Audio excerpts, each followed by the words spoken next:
This is the 51st talk in the collection, and here it is entitled Not Sure, and it was previously published in Food for the Heart under the title of Not Sure, the Standard of the Noble Ones. And this was an informal talk given at Ajahn Chah's kuti to some monks and novices one evening in 1980. Not sure. There was once a Western monk, a student of mine. Whenever he saw Thai monks and novices disrobing, he'd say, "Oh, what a shame. Why do they do that? Why do so many of the Thai monks and novices disrobe?" He was shocked. He would get saddened at the disrobing of the Thai monks and novices because he had only just come into contact with Buddhism. He was inspired. He was resolute. Going forth as a monk was the only thing to do. He thought he'd never disrobe. Whoever disrobed was a fool. He'd see the Thais taking on the robes at the beginning of the rains retreat as monks and novices, and then disrobing at the end of it. He'd say, "Oh, how sad. I feel sorry for those Thai monks and novices. How could they do such a thing?" Well, as time went by, some of the Western monks began to disrobe, so he came to see it as something not so important after all. At first, when he'd just begun to practice, he was excited about it. He thought it was a really important thing to become a monk. He thought it would be easy. When people are inspired, it all seems to be so right and good. There's nothing there to gauge their feelings by, so they go ahead and decide for themselves. But they don't really know what practice is. Those who do know will have a thoroughly firm foundation within their hearts, but even so, they don't need to advertise it. As for myself, when I was first ordained, I didn't actually do much practice, but I had a lot of faith. I don't know why. Maybe it was there from birth. The monks and novices who went forth together with me all disrobed at the end of the rains. I thought to myself, "Hey, what is it with all these people?" However, I didn't dare say anything to them because I wasn't yet sure of my own feelings. I was too stirred up. But within me, I felt they were all foolish. It's difficult to go forth, easy to disrobe. These guys don't have much merit. They think that the way of the world is more useful than the way of Dhamma. I thought like this, but I didn't say anything. I just watched my own mind. I'd see the monks who'd gone forth with me disrobing one after the other. Sometimes they'd dress up and come back to the monastery to show off. I'd see them and think they were crazy, but they thought they looked really snappy. When you disrobe, you have to do this and that. I think to myself that way of thinking was wrong. I wouldn't say it though, because I myself was still an uncertain quantity. I still wasn't sure how long my faith would last. When my friends had all disrobed, I dropped all concern. There was nobody left to concern myself with. I picked up the Patimokkha, the Book of the Monks' Rules, and got stuck into learning that. There was nobody left to distract me and waste my time, so I put my heart into the practice. Still, I didn't say anything, because I felt that to practice all one's life, maybe 70, 80 or even 90 years, and to keep up a persistent effort without slackening up or losing one's resolve, seemed like an extremely difficult thing to do. Those who went forth would go forth, those who disrobed would disrobe. I just watched it all. I didn't concern myself whether they stayed or went. I'd watch my friends leave, but the feeling I had within me was that these people didn't see clearly. That Western monk probably thought like that. He'd see people coming to become monks for only one rains retreat, and then he'd get upset. Later on he reached a stage which we call bored. Bored with the holy life. He let go of the practice and eventually disrobed. Why are you disrobing? Before, when you saw the Thai monks disrobing, you'd say, "Oh, what a shame, how sad, how pitiful." Now, when you yourself want to disrobe, why don't you feel sorry? He didn't answer. He just grinned sheepishly. When it comes to the training of the mind, it isn't easy to find a good standard if you haven't yet developed a witness within yourself. In most external matters, we can rely on others for feedback. There are standards and precedents. But when it comes to using the Dhamma as a standard, do we have the Dhamma yet?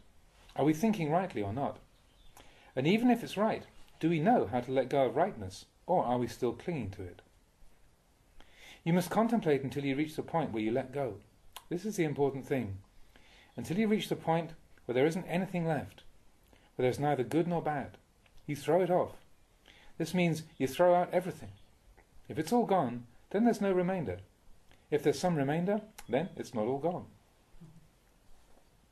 So, in regard to this training of the mind, sometimes we may say it's easy. It's easy to say, but it's hard to do. Very hard. It's hard in that it doesn't conform to our desires. Sometimes it seems almost as if the angels are helping us out. Everything goes right. Whatever we think or say seems to be just right. Then we go and attach to that rightness, and before long we go wrong, and it all turns bad. This is where it's difficult. We don't have a standard to gauge things by. People who have a lot of faith are endowed with confidence and belief, but are lacking in wisdom. May be very good at samadhi, but they might not have much insight. They see only one side of everything and simply follow that. They don't reflect. This is blind faith. In Buddhism we call this saddha adhimokkha, blind faith. They have faith all right, but it's not born of wisdom. But they don't see this at the time. They believe that they have wisdom, so they don't see where they are going. Therefore, they teach about the 5 powers, the bala: saddha, virya, sati, samadhi, panya. Saddha is conviction, virya is diligent effort, sati is recollection, samadhi is fixedness of mind, panya is all-embracing knowledge. Don't say that panya is simply knowledge. Panya is all-embracing, consummate knowledge. The wise have given these 5 steps to us so that we can link them, firstly as an object of study, then as a gauge to use for measuring the state of our practice as it is.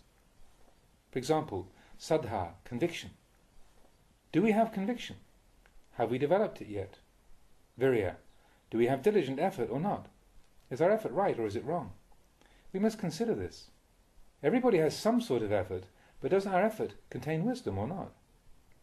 Sati is the same. Even a cat has sati. When it sees a mouse, sati is there. The cat's eyes stare fixedly at the mouse. This is the sati of a cat. Everyone has sati. Animals have it. Delinquents have it. Sages have it. Samadhi, fixedness of mind. Everybody has this as well. A cat has it when its mind is fixed on grabbing the mouse and eating it. It has fixed intent.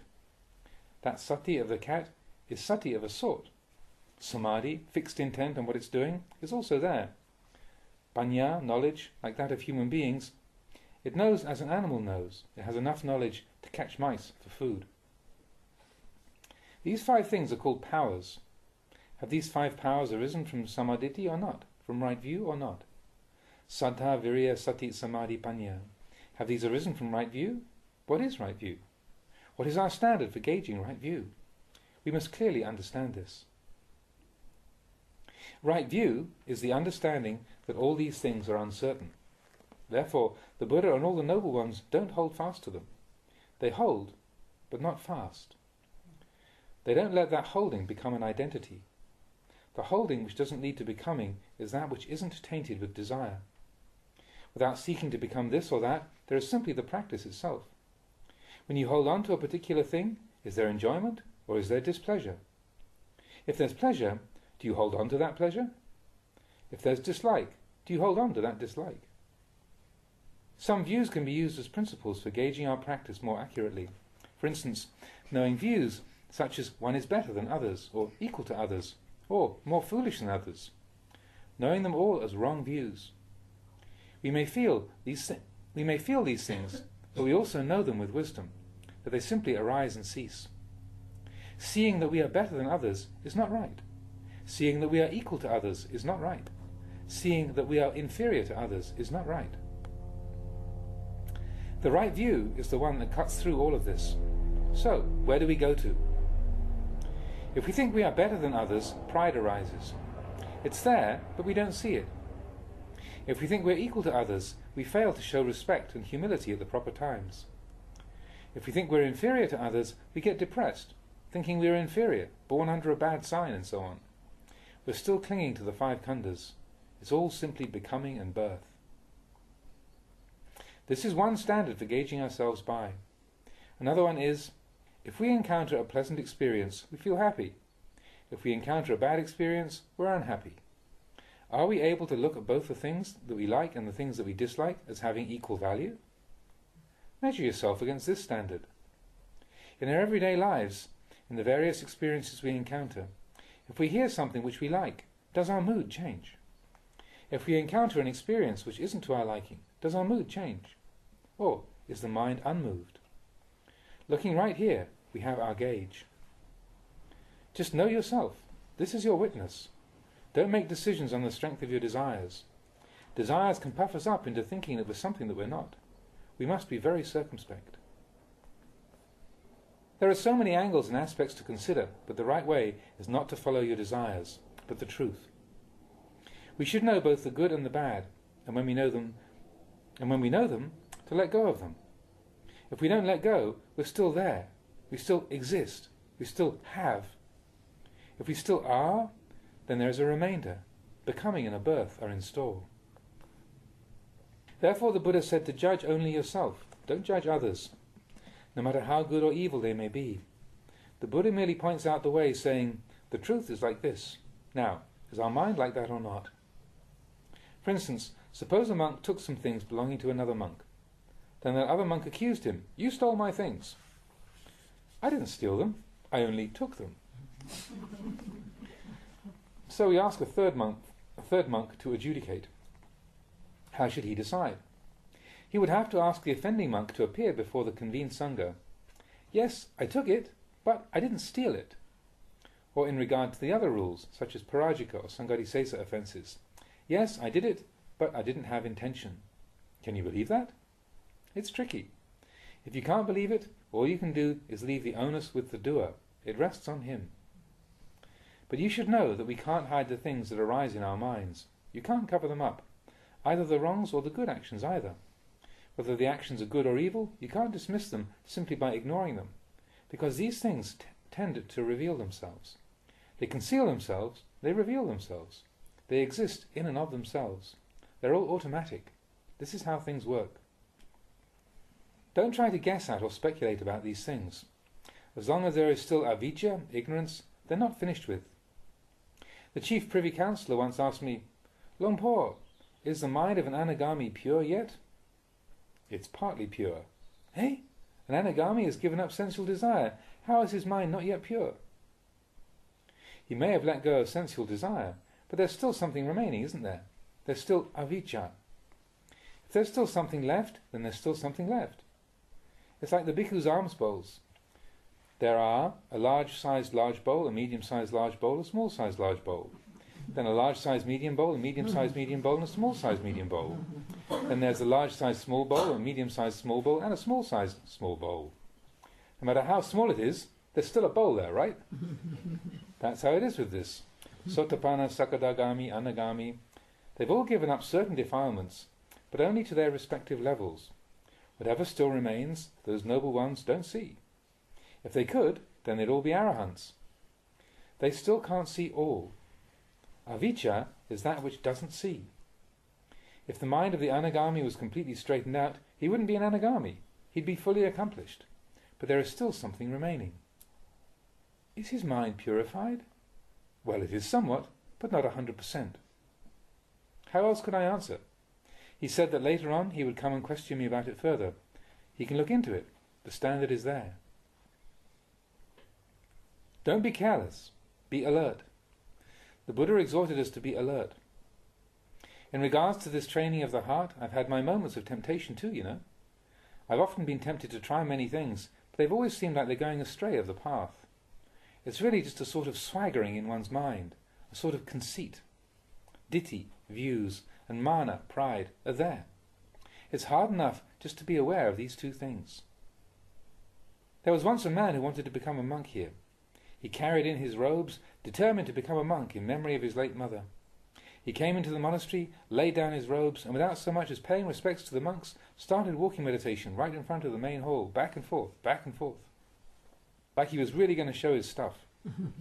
I thought, oh, so there are people around like this too.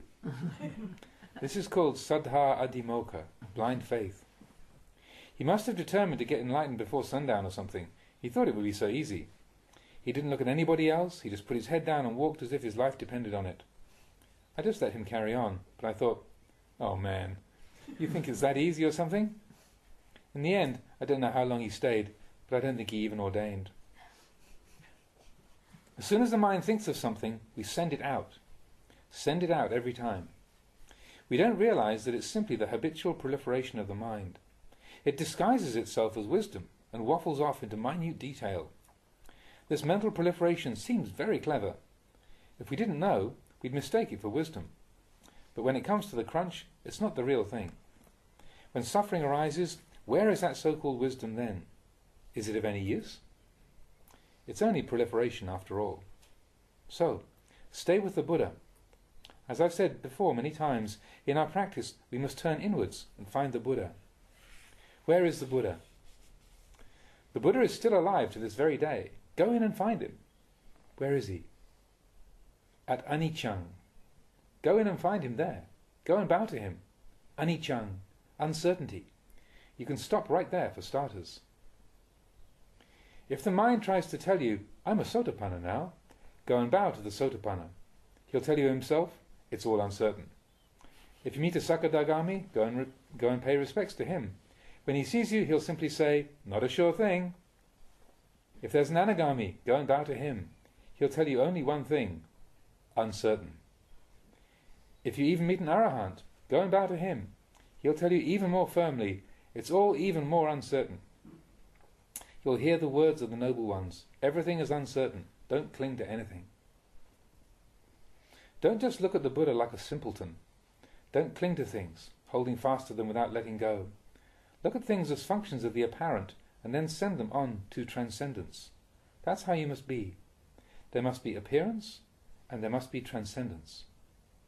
So I say, go to the Buddha. Where is the Buddha?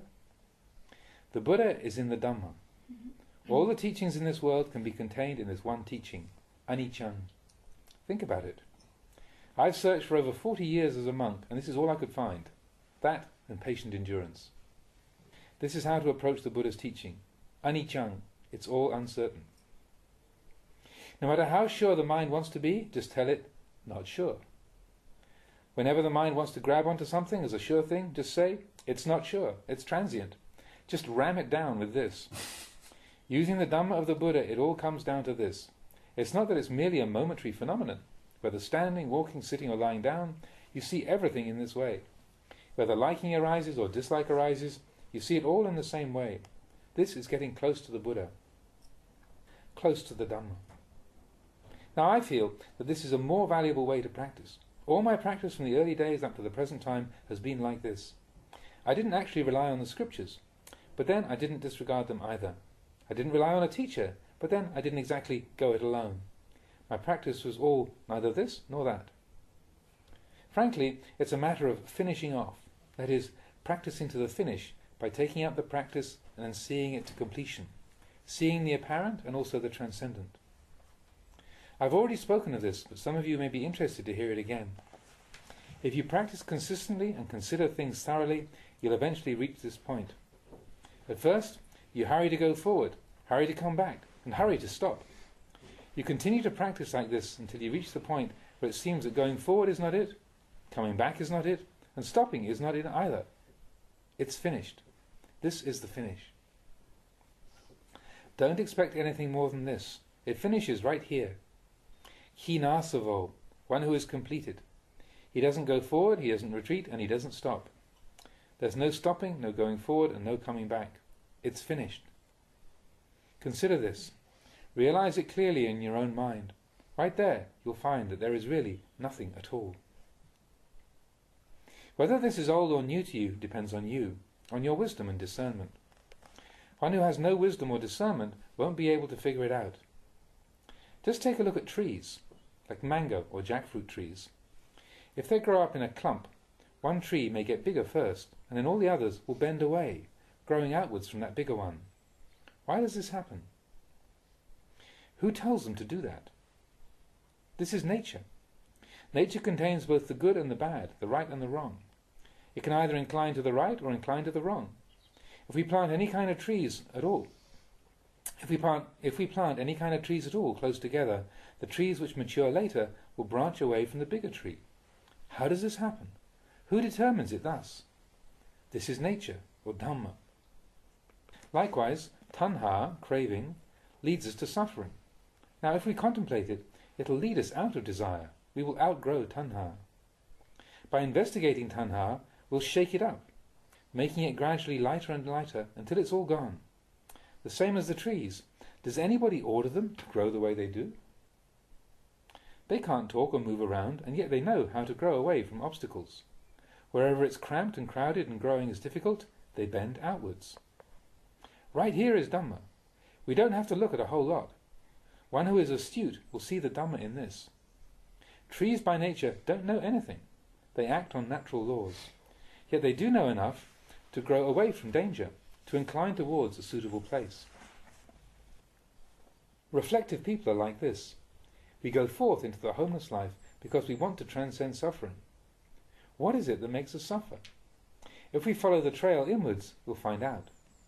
That which we like and that which we don't like are suffering. If they're suffering, then don't go so close to them. Do you want to fall in love with conditions or hate them? They're all uncertain. When we incline towards the Buddha, all this comes to an end. Don't forget this. And patient endurance. Just these two are enough. If you have this sort of understanding, this is very good. Actually, in my own practice, I didn't have a teacher to give as much teachings as all of you get from me. I didn't have many teachers.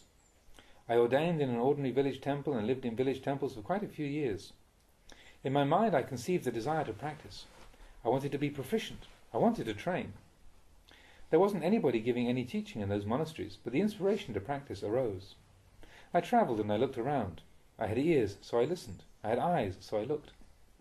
Whatever I heard people say, I tell myself, not sure. Whatever I saw, I told myself, not sure. Or when the tongue contacted sweet, sour, salty, pleasant or unpleasant flavours, or feelings of comfort or pain arose in the body, I tell myself, this is not a sure thing. And so I lived with Dhamma. In truth, it's all uncertain. But our desires want things to be certain. What can we do? We must be patient. The most important thing is khanti, patient endurance.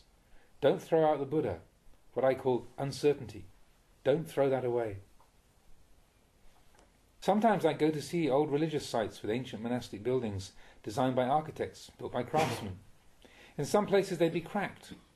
Maybe one of my friends would remark, "Oh, such a shame, isn't it? It's cracked." I'd answer, if that weren't the case, then there would be no such thing as the Buddha. There'd be no Dhamma. It's cracked like this because it's perfectly in line with the Buddha's teaching. Really, down inside, I was also sad to see those buildings cracked, but I'd throw off my sentimentality and try to say something that would be of use to my friends and to myself.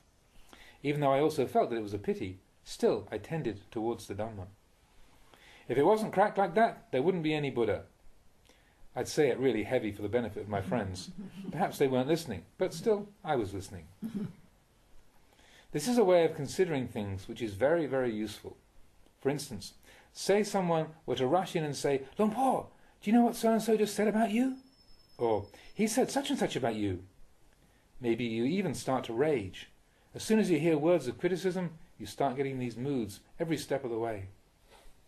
As soon as we hear words like this, we may start getting ready to retaliate. But on looking into the truth of the matter, we may find that, no, they'd said something else after all.